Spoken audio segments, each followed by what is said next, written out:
Hello and welcome to the Haiku podcast.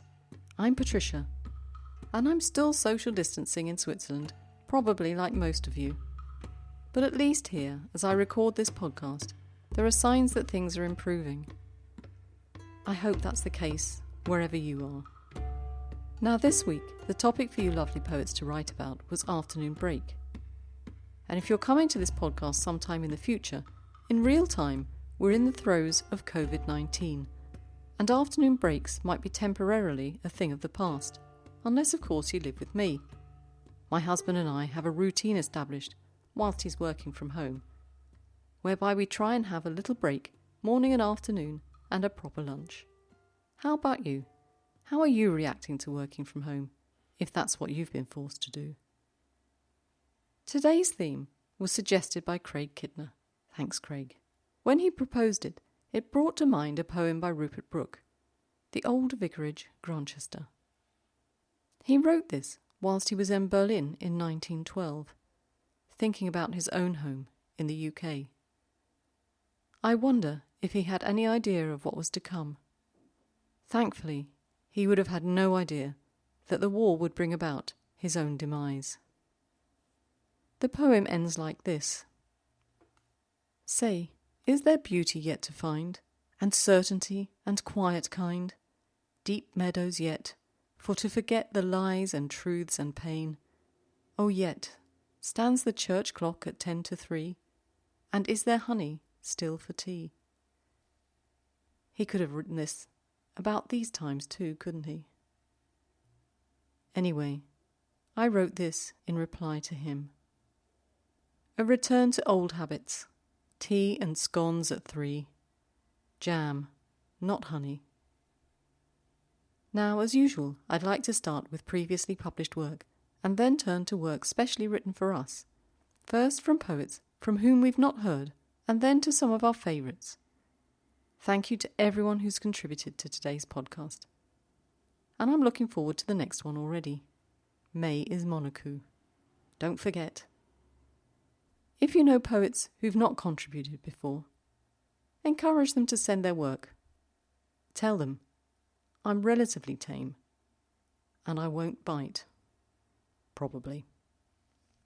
Oh, and don't forget, you can learn about our wonderful poets by going to the Poetry P website and reading the links I've put on the show notes. So let's crack on, shall we? Today we're starting with Debbie Strange, with this verse which was highly commended in the 2019 New Zealand Poetry Society competition. Prairie Thunder. I braid my sister's hair with corn silk. And now from George Swede, who I feel could be writing about my retirement years.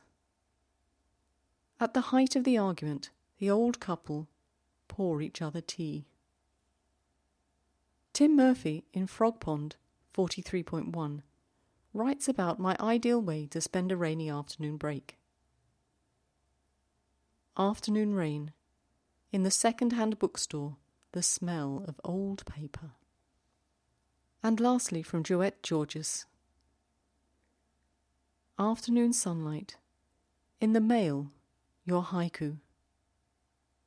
Next, especially for us, some afternoon breaks from our own writing community. First, Nisha Raviprasad. Butterfly on a swaying daffodil. Power nap. And then, something from Rashmi Visar, who first discovered Japanese short forms during the summer of 2018. Afternoon break. We chew over mansplaining comebacks. Deborah P. Kaloji is the Californian Regional Coordinator for the Haiku Society of America, and she's on the Board of Directors for Haiku North America. She's published over 1,000 haiku, and her first full-length book, Highways of Sleeping Towns, won a Touchstone Distinguished Book Award from the Haiku Foundation. I can only dream, Deborah. Congratulations. A burst of sun. When the clouds move away, more lavender. Our next poet, Daniela Misso, is a haiku poet who lives in a medieval village in Umbria, in Italy, where she enjoys observing nature. She's already had some haiku published in Italian anthologies, as well as journals, blogs, and e-zines worldwide. Scented tea, tasting the first pages of a book. My thanks to the poets who've joined the community today for the first time, and now I'd like to turn to some work from poets who've entertained us before. First up, Wayne Kingston. Breezing ruffles leaves, whistling Kansas wind whispers, spirit vocals roar. I'm not sure I had the right accent for that, but I'm sure Wayne will forgive me. Anjali Wahadpande. Afternoon break, sipping coffee with freshly brewed gossip. Mafizuddin Chowdhury. Coming of spring, thick layer of butter in my cup of tea.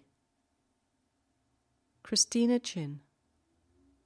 Echo, the boat horn for noon shift. James Young. And we were definitely on the same wavelength when we were thinking about afternoon breaks, because his verse is also about the old vicarage Grantchester. Tea and scones in the orchard Grantchester, 10-3. Dorothy Burrows. A cloudburst. Protesters storm the coffee shop. R. Suresh Babu. Noon sun. The chestnut cat stretches my yawn. Kim Russell. After the bell, dust and silence settle. Empty classroom. Tiffany Shaw Diaz. Dieting is overrated. Strawberry cupcake. Marilyn Ward. Rose trellis, the in and out of possibilities. Richa Sharma. Afternoon break, selecting tonight's fairy tale. John Hawkhead. Stippled sunlight, a wasp's antennae tapping at the jam jar lid. Jonathan Roman. Sidewalk cafe, people stroll into my poems. Constance Borg. Strained eyes readjusting to the horizon. Kristin Lindquist. Daytime moon. I figure out who's the killer. Tracy Davidson. Stretching my legs, that brisk walk to the vending machine. Neelam Dadwal. Dead noon. I watch a rerun of Bones. Catherine E. Winnick. The aroma of hot chocolate fills the air. Contentment.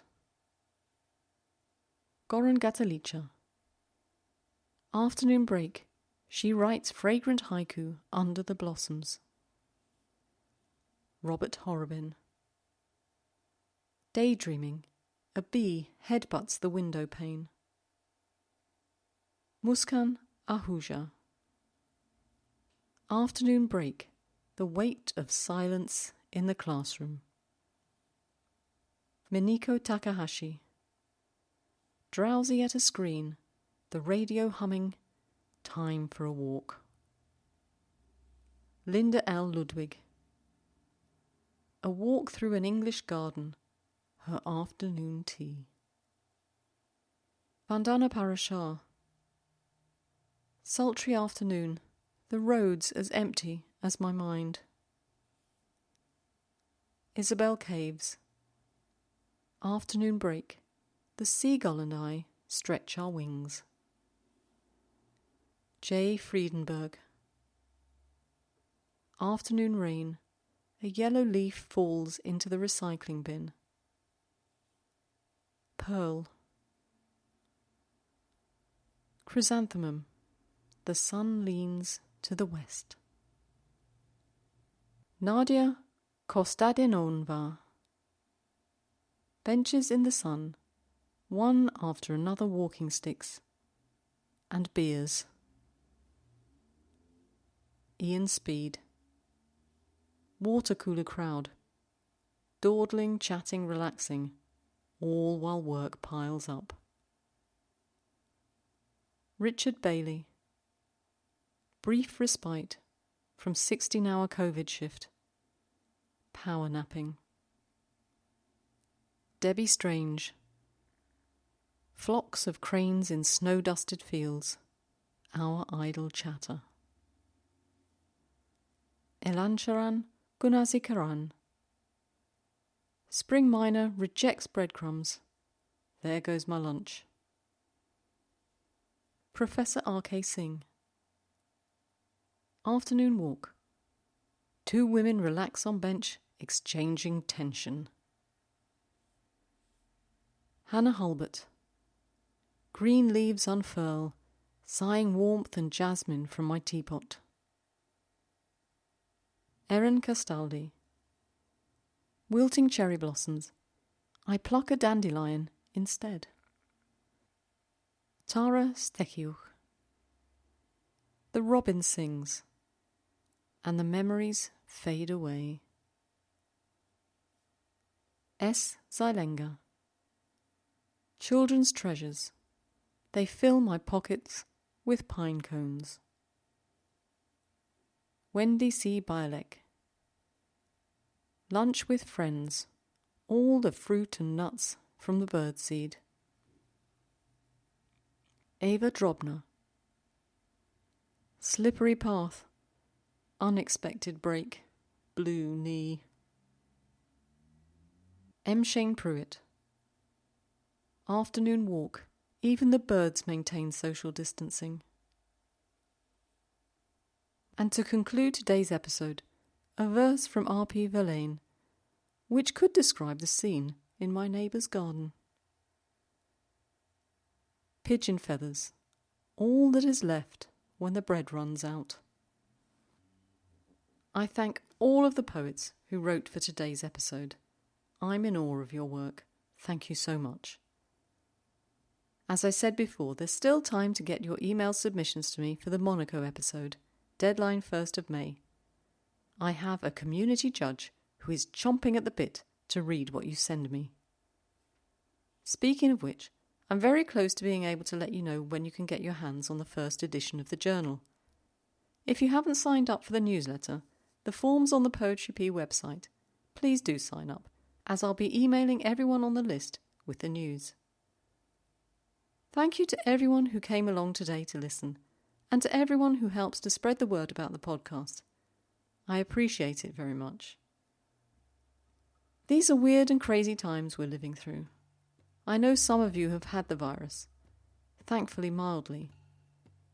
May I wish you and your families a safe transition towards normality, and remind you that if you're able and interested, I'm still receiving 20-second videos for the Poetry P YouTube channel.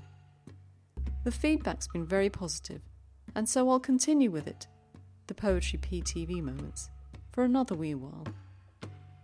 You can subscribe to the channel, and little notifications of peace and joy will be sent your way. So until we chat again in a couple of weeks, take care of yourselves and your families, and of course, keep writing.